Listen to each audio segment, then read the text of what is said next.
We're going to wrap up the unit by talking about something called the standard enthalpy of formation. To introduce this topic, we're going to get into some of the context as to why this is important. So generally speaking, the enthalpy calculations that we perform and the experiments that we perform with enthalpies, they occur usually during standard lab conditions, like room temperature-ish, or maybe just a little bit warmer, a little bit cooler. And then, of course, we don't have to worry about pressures being really high, really low. So usually it's easy for us to use something like calorimetry or some variation of calorimetry to make those calculations and analyses possible. But there are some reactions that maybe happen over a really long time, and the change is incremental and hard to observe. For example, carbon, see right here, in the form of graphite, which is what you normally see your pencil lead made out of, eventually can turn into diamonds, right? And of course it's still carbon, still the same element, of course, same composition, except now the bonding is formed, the bonding that forms is different. But again, it's a super slow thing. So how do we make thermochemical analyses and conclusions about it if it takes so long to happen? And so one of these things, one thing you should know anyway, is that this is actually something that has been determined before. So this energy change going from graphite to diamond has been measured, but again, not exactly directly. Instead, we use something like the standard enthalpy of formation. So what we do here, again, is we apply a different strategy called the standard enthalpy of formation, and these are applied to figure out the energy changes of some of these more challenging conditions. So let's go and define what this is. The standard enthalpy of formation, first of all, you notice that there's a couple of words that you should be familiar with. The word enthalpy shows up again, and the word standard also shows up again. We've seen this before. The word formation, though, is actually pretty new. The definition here starts off by the enthalpy change, so we know we're talking about some energy per mole amount that accompanies the formation, and this is a term that we need to further define, of 1 mole of a compound from its component elements with all substances in their standard states. All right. The word standard state, again, we'll have to define that in just a minute. But also notice that the symbol that you're given here is a delta H. That should represent the enthalpy change, right? The enthalpy. And then you have this little degree symbol there, which represents the standard conditions. And then the letter F, this little subscript with lowercase f, that's going to be the word that represents, or that's going to be the symbol that represents formation. So the standard enthalpy of formation. Now, formation. This term right here specifically refers to the synthesis of 1 mole of a compound, right? Again, that's defined up here as well. But formation refers to the synthesis of 1 mole of a compound from their component elements. The standard state means that these are the conditions that the scientists have agreed upon, and the actual conditions don't really matter. 1 atmosphere of pressure, 1 molar of concentration, or 25 degrees Celsius. That's not super important. The fact is, at some point, we'll define that they're at standard states, so standard conditions. Finally, one thing I want to mention here is that the free or pure elements, so whatever elements that exist in their natural state, whatever pure elements exist in their natural state, that'll be given a value of delta H of formation of 0. Right? So that's something that's worth knowing. We'll encounter the use of this a couple times. For example, N2, O2, and Na. The idea is this, right? If you go back to the idea of what formation is, it's talking about taking elements in their normal state and then making a compound. Well, for example, N2, right? N2 isn't something that has to be made. It's already existing as naturally as N2, as a diatomic N2. And so the energy required to make N2 would be pretty much 0 because it's already there. It's not like you're making anything. There's no energy required to be put in or taken out. Same thing applies to O2, right, this next example here, or even Na, pure sodium, regular old Na. Nothing is really necessary to make Na because that's how it exists on its own, if it were pure. Let me go and give you an example of a formation equation to work with. This is going to be a thermochemical equation, which you know now, again, is a balanced chemical equation with a delta H next to it, for the formation of nitrogen dioxide. Now, before we look at the next line here, I want you to go ahead and point out, like, nitrogen dioxide, this formula is NO2, right? 1 nitrogen, 2 oxygens. And so the formation requires you to take N, right, nitrogen, pure N, and then pure oxygen to put it together. Now, if this equation right here looks a little odd, then if it looks a little odd to you, then yeah, you're looking at the right things. You're identifying the fact that you have 1/2 as a coefficient right here. Well, why is that the case? Well, again, we talked about balancing equations. We can't use fractional coefficients, but this is the one exception. Whenever you talk about formation reactions, formation dictates that you have to only have 1 mole of product, right? And in balanced equations, the coefficients represent mole amounts, or at least mole ratio. So if you have to have 1 as an NO2, or the product right here, then you have to also have fractional coefficients over here. So that's one of the rare times that we get to use fraction coefficients. And then also notice that these two are its pure elements. O2, right? N2, these are how nitrogen and oxygen exist in their pure form, so that's why you see it written like this. So a couple of notes to kind of identify here, right? We talked about this 1 mole of NO2. That's your goal compound. You're forming 1 mole of NO2. That's the definition of formation. The delta H, that value right here, delta H standard, right, of formation. So the standard enthalpy of formation is 34 kilojoules per mole. Again, we can very, very confidently say per mole because that per 1 mole is exactly what's represented over here as a product, as 1 mole. And then everything else is going to be in a standard state. So we're assuming that everything here is going to be considered to be that 25 degrees Celsius or 1 molar or whatever it is that exists in its standard state. Also notice here on the bottom line, it says enthalpy of formation values are listed in Appendix 4 in your textbook. So let me go and point that out to you right now. I'm going to pull up the digital version of the textbook. This is very much at the back of the book. It's very, very far back. And you'll see that right here you have a lot of data. So this first page doesn't have a whole lot, but this continues on, and you can see that this carries on for quite a bit. Now, I'm just going to pick, kind of help you organize and kind of pick a few things for you to look at. So notice how they're more or less organized by the main element that's involved. For example, if you see up top right here, right, it's got aluminum listed right there. It's got barium listed, and it has a couple of compounds underneath it that have barium as its main element. Sure, it has like Ba and then CO3. Well, the C and the O are not the main parts. Barium is kind of the more unique thing.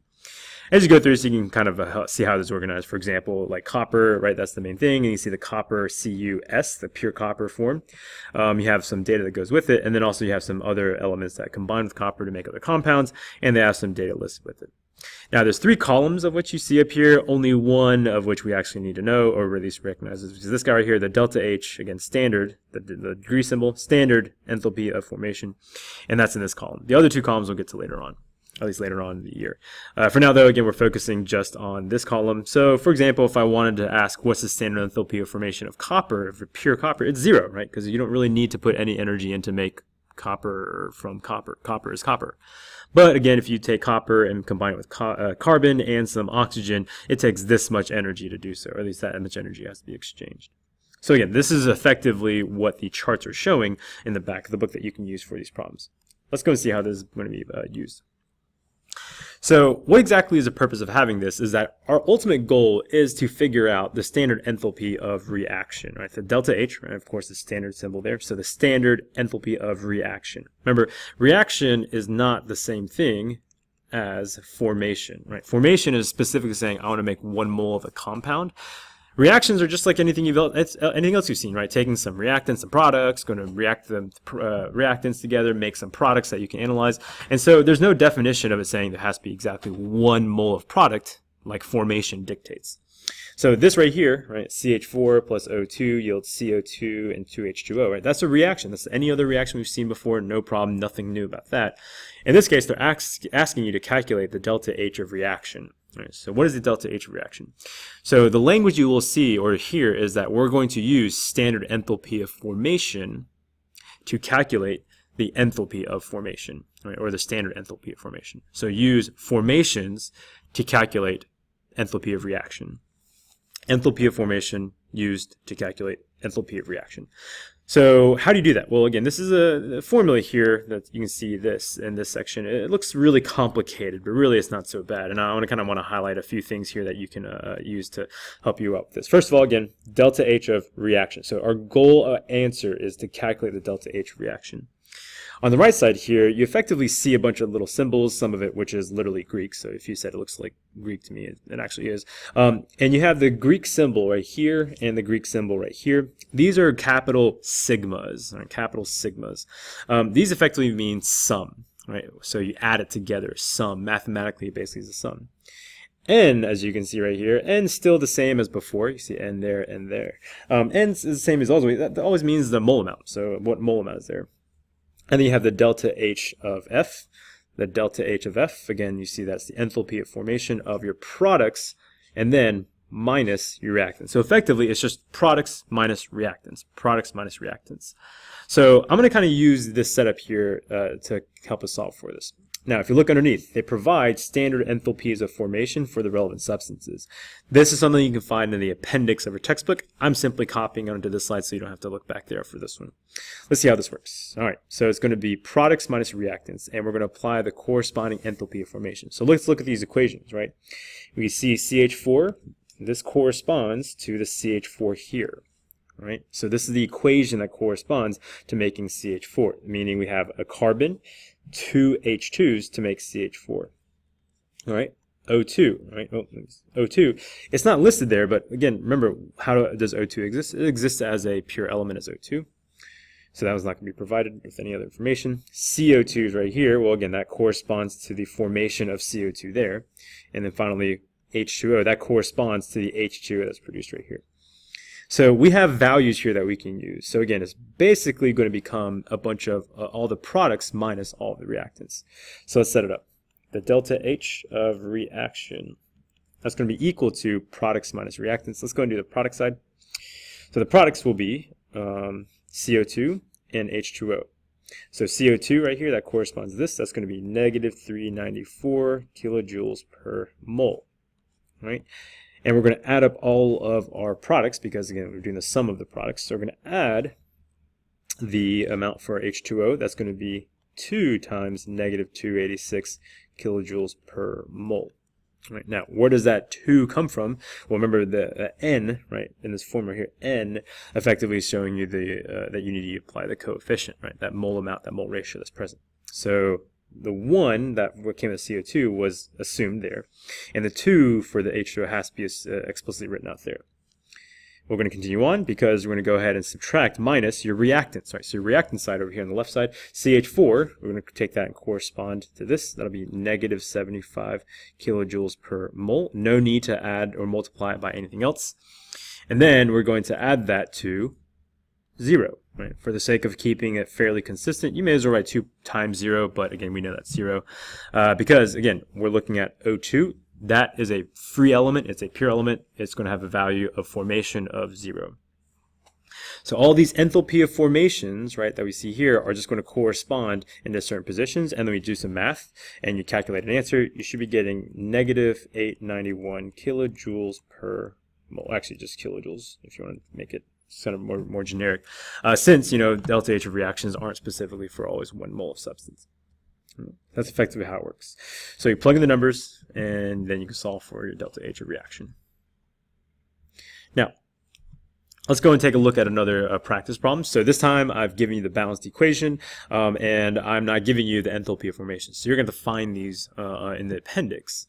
Now, I want you to go and take a moment right now, go and try this out, right, using the same idea of products minus reactants, and then I'll write it out for you afterwards. So again, pause now, go ahead and find the values in the back of your textbook and attempt this problem on your own first. Okay, so your work effectively should look something like this. I just wrote products minus reactants just because that helps me keep track of it. And we're looking for the enthalpy of formation of each of these and throwing them in these spots. And then you can solve for your delta H of reaction, which should ultimately look like negative 850 kilojoules as your final answer. Let's go take a look at this example. This time I'm giving you thermochemical data, and this time notice what it's asking. For. It says determine the standard enthalpy of formation for HCl. Well, notice that all the problems up to this point had been asking you to calculate the enthalpy of reaction, right? The overall final answer. In this case, though, they're asking for a specific substance, HCl, which is listed right here. They're asking for HCl formation, right? They're not asking for a reaction of the whole thing, but just the formation of HCl. So you see I've provided some equations down here, and effectively, again, this works the same way. Set it up very similarly, and then solve for the unknown. All right, go ahead and give yourself a chance to try to work this out as well. Write out all the work, write out the numbers in the right spots, and then you'll be able to solve for your final answer. And so effectively, your work should look like this. The one thing, again, I'm using as a substitute for an actual value is that value of x for HCl, which we don't know. And then at this point it becomes algebraic manipulation, so hopefully you find that the delta H standard enthalpy of formation anyway of HCl is equal to negative 167 kilojoules per mole. All right, so effectively, this is just a wrap-up of everything we've done from the entire unit. Just reviewing what enthalpies are about. There's a lot of different enthalpies that we can work with, but the one thing that we'll see the most frequently, of course, is the enthalpy of reaction. And there's a couple ways of doing it, right? So you can see right here, using calorimetry, we can see that it has the Q of Rxn over N, knowing that you can use energy exchange by reactions dividing by a mole amount. We can also use Hess's law, where we take those smaller equations, move those around to get the overall equation and calculating delta H of reaction that way. Or even using the standard enthalpy of formation, which we just now did, which helps us, again, solve for enthalpies of reaction. All right, and that'll do it.